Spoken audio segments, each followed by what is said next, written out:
What do we do when we have stopped liking each other in a relationship? In such long-term relationships, we all experience something like this and stop liking each other.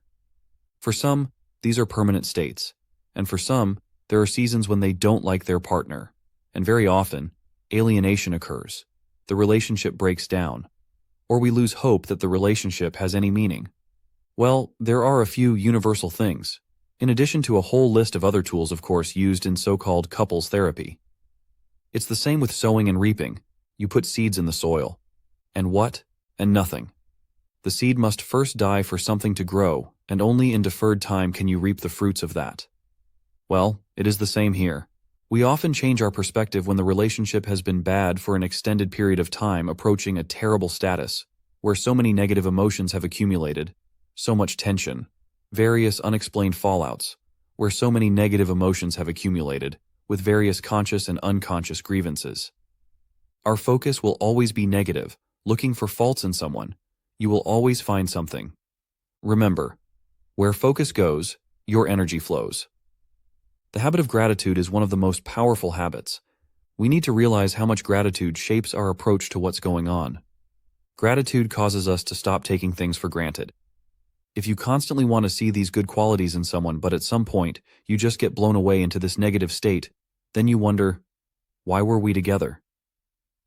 Then we tell ourselves that our partner was wrong or didn't do something right within the relationship.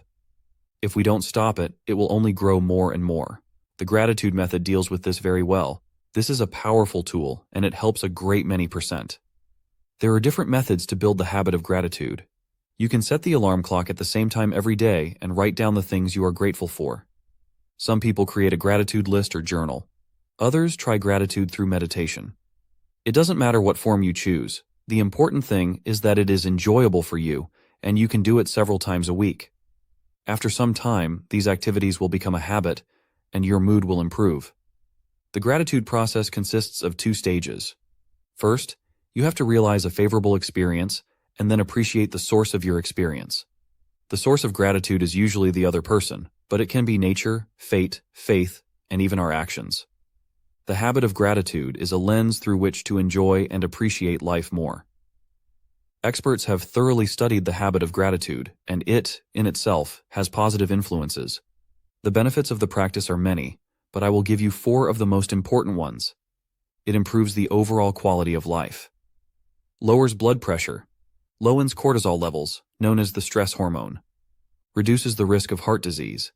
In addition, people who practice gratitude regularly have more energy, sleep better, are more optimistic, better motivated, are more likely to help others, and have deeper relationships. This also translates into work. One study conducted in a British hospital found that nurses who practiced gratitude were less likely to take sick leave, felt less fatigue, were more likely to take the initiative, and felt greater job satisfaction. Just a few minutes of such practice can improve our mood, but practicing it at least 3 times a week for a more extended period will noticeably affect our mental and physical health. The gratitude work method is an effective way to work with your mind, but it also allows you to understand more about what is going on in your head. It's about teaching your mind through repetition, just the regular, daily practice of feeling gratitude, habitually and without reason.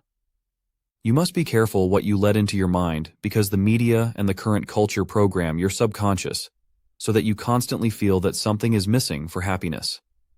Here, I emphasize that it's not the consciousness. It's the subconscious. And because, as the name suggests, this happens below the threshold of consciousness, it goes unnoticed by most people, which is why you need to know about it.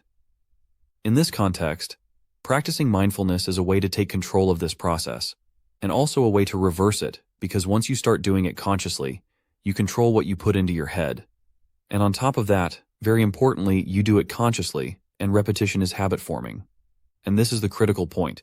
When you consciously develop the habit of gratitude, you will train your mind to focus on the positive for you, which will translate into improved quality of daily functioning by at least feeling less few, anxiety, and even anger. The benefits are many. The effect of gratitude has been the subject of many studies. You may ask, how will this translate into positive change?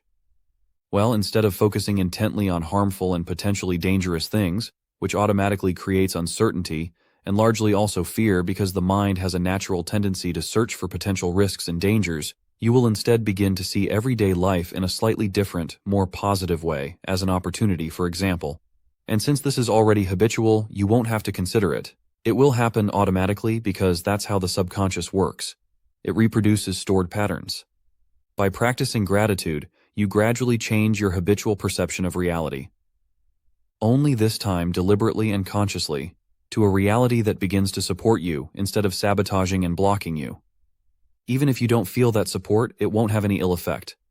Either way, it happens to your benefit. To be grateful for something, you first have to accept it. To accept does not necessarily mean consent or passivity, but only a simple acceptance that the past cannot be changed. Instead, one can learn lessons for the future.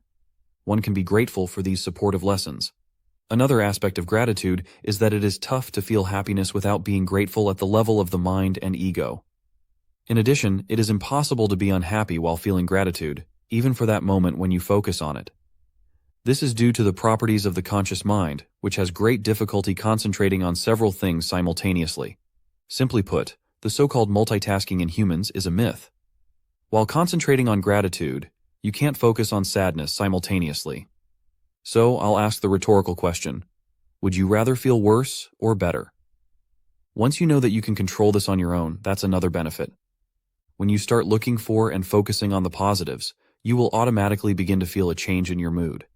I'm not saying you'll feel happiness right away, but you'll undoubtedly feel a kind of contentment, satisfaction, and maybe a little joy right away. The longer you practice this, the stronger it will become. Here's the exciting part. If you recognize what you're feeling at any given moment and how that feeling or even emotional state changes, you're also automatically practicing what's called mindfulness, because you'll be feeling it in the here and now, not sometime in the future, only when you've achieved great things. Some people are already programmed, so gratitude and joy will only be in the future when something is achieved. It can be achieved earlier. Gratitude and being here and now are two birds with one stone. Because once you start consciously noticing your emotional states, it's nothing more than deepening your emotional intelligence, where recognizing your current emotions is fundamental. This is important because no one teaches us this in the education process, so we often don't know how to control, discharge, or even notice negative emotions. As a curiosity, women most often do not have this skill either. Still, at least in a situation of solid agitation, they can cry, and it does not arouse any negative feelings among those around them. While a crying man, unless they are tears of victory, most often it is a pitiful sight and evokes more pity than a desire to help. Not to mention how a crying man is perceived at a shallow level in the context of desire.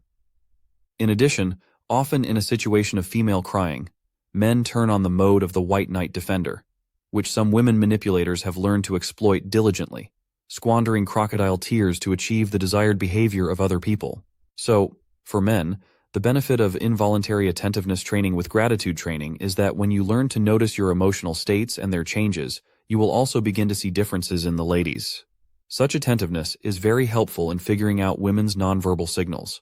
In general, women are more emotional, and their current state largely dictates their behavior, so if you can read them correctly and notice their changes, you will know what not to do and what to do more of. Such action is often described as calibration. While acquiring the ability to recognize emotions, you will simultaneously learn what ladies proudly call female intuition, because it can be known to some degree. In this way, by practicing gratitude and observing your reactions and feelings, you will also get to know yourself. If you start noticing emotions in yourself, when you start seeing such changes in calm, controlled conditions, you will become better at it over time. Having mastered the ability to recognize and change your emotions, you will have options to accept or reject the external feelings induced in you. That's why I urge you to introduce the habit of gratitude, because it will give you a choice, and then it will be harder to control you because you will be more aware of these invisible subtleties. What kind of emotional state, attitude, and mindset you will maintain is inextricably linked to your frame, that is, the attitude you present, for example, when dealing with the opposite sex. This is the so-called vibe. If you learn to be genuinely satisfied and ultimately happy, and you already know that one way to that state is through gratitude, you will find that some people will be drawn to you more. It would help if you were wary of this because, after a while, you will realize that a sizable portion of them want to be in your company simply because they want to feel that freedom of joy and even happiness that you have within you. They will thus want to fill their gaps with precisely this joy. You will hear all sorts of nice words and compliments, which are unfortunately only rationalizations, while the real purpose, often not even realized by themselves, is different. Remain vigilant then, and watch out for the reason that, for this part, you are not necessary, only what you have. They are often concerned with that cheerfulness and joy you have inside you, not you. When you become excellent and attentive to this, and also emanate just such a positive network yourself daily, you will see what I am talking about for yourself. Joy and happiness always flow from within. You can't give it to someone or pass it on. You can only teach someone how to feel it. People who want to siphon some of your, let's call it, positive energy for themselves need help understanding the process. And when they find out that you can't improve their moods indefinitely, or when you stop feeding them positive energy, they resent you for it. This is a standard case. Then the mask will drop, and you will realize how unhappy those people are. Sometimes when you don't let yourself be robbed of this positivity, they, to make you feel better, will try to make you feel worse. They will want to drag you down to their level of misery. This is an old and toxic trick, for the reason that when they succeed in taking away your contentment, then they won't see how, against your background, they themselves are internally miserable. Such people, although they may look feisty, have their inner hell. They are often referred to as emotional or energy vampires. Beware of this, because they are internally so unhappy that they act like black holes. They draw in any amount of energy you provide them. Don't be their battery because they drain very quickly. You are in a position to help them permanently once they understand that they are responsible for their emotional state. The problem is that this requires work on themselves and is more difficult for them than stealing someone else's energy, so they go the easy way. Once you, as a result of training, become calmer and even more joyful and already know what to look out for in yourself, you will start noticing it in others. Therefore, get to know yourself. This will also help you get to know and understand others because people have the exact mechanisms. You will also more easily see the masks and what is underneath them when you notice them. If you've reached this point, I hope I've interested you enough to make you want to test and try it yourself. So let's get to the technique. The training method is fabulously simple. You find a few things you are genuinely grateful to have, or situations you are genuinely thankful to have encountered. The key is authenticity in feeling, so you have to be honest with yourself. Those are the rules of the game. The whole secret is for you to feel gratitude. I repeat because it's essential. The whole secret is for you to feel gratitude genuinely. For some of you, the first difficulty will arise because you may have a hard time finding things or situations in your memory for which you are authentically grateful. This is a sign of how conditioned you are, or in other words, how unaccustomed to feeling joy. This is normal. If at first the pleasant feeling of gratitude disappears as soon as you stop focusing on it, it shows that you have been practicing staying in a different, primarily unsupportive and probably also unpleasant emotional state. And since you have a dozen or more years of practice, it is already habitual and automatic, so don't be surprised. Gratitude will allow you to break this learned pattern. The opposite of joy is sadness or unhappiness. So if there is no joy, there is often this unpleasant opposite. If you prefer to feel depressed or unfulfilled and regretful, that is, of course, you're right. I am only informing you that you can do otherwise. The choice, as always, is yours. When searching for the cause of gratitude, some people will feel as if there is not a single thing worth appreciating and for which they can be grateful. Somehow, strangely, nothing will be appropriate. Nothing will be worthy. Then start with the tiny things. You got up in the morning and you woke up. You can be grateful for that. Many people won't be able to do that.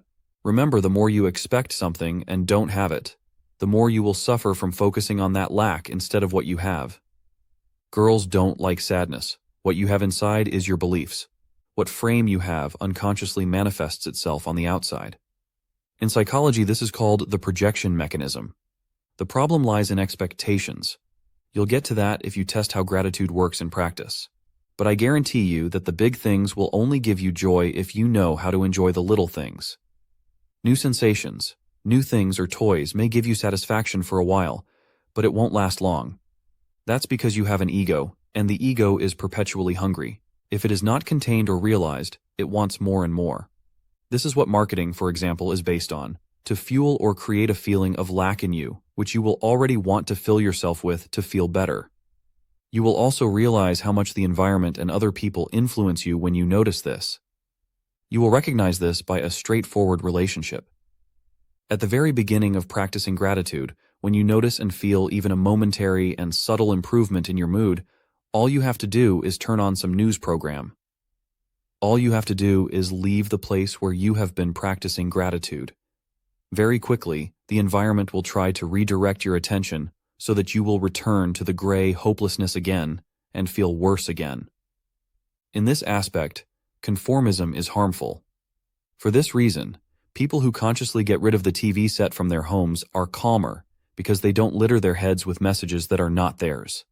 That's why you must train it regularly and without excuses until it becomes a habit for you. Start with small things. You can be grateful for drinking warm tea or coffee in the morning.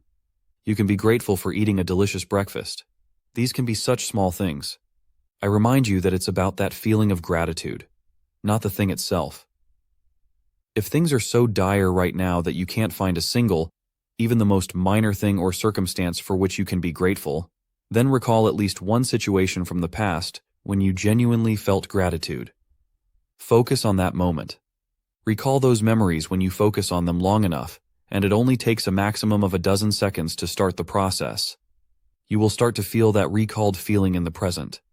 It's a little trick. Use it if you must. In conclusion, practicing gratitude is a simple, yet powerful and free technique. It requires nothing but willingness and a bit of regularity. Just a few minutes a day. It is so simple that, at first, it may be hard to believe it works. Therefore, could you not take my word for it? Just check it out for yourself. You don't have to buy anything. You don't have to go anywhere. No money to spend. You only pay with your time. There are many stories, metaphors with hidden positive messages, and even simple statements in various coaching or motivational publications. One of them is the one about the most valuable things that money can't buy. Gratitude is one of those things because even if you paid someone to do it, they won't do the work for you, and, most importantly, they won't feel that gratitude for you. Another story of this type is an Indian tale where an old wise chief tells his grandchildren about two wolves fighting within each man. One of them is evil, the other good. At some point, one of the children asks curiously which of these wolves will win. The leader replies, "The one you will feed." The practice of gratitude is to feed that good wolf. By focusing on the positive, you feed it with your thoughts and thus your attention, which grows. The same way a woman's ego feeds on a man's attentiveness. By practicing gratitude, you will understand this process through your own experience. As I mentioned, some people practice gratitude by simply finding and writing down on a piece of paper or in a special notebook what they are grateful for others by merely reminding themselves. Still others focus on it by meditating or affirming. So choose the best, most comfortable way for you. The key is to get into that feeling and feel gratitude authentically. This is the most important thing. Just telling yourself in your mind that you are grateful when you are not will be of slight effectiveness. The risk is that you will get discouraged very quickly when you don't see results. Therefore, remember the goal is to feel, not to tell yourself what you think. I point this out because people want quick solutions and results. Sometimes these results require work. That's why some coaches compare mental training to strength training, calling it the muscle of awareness. This is exactly right. The mind can be shaped in the same way as a figure in the gym.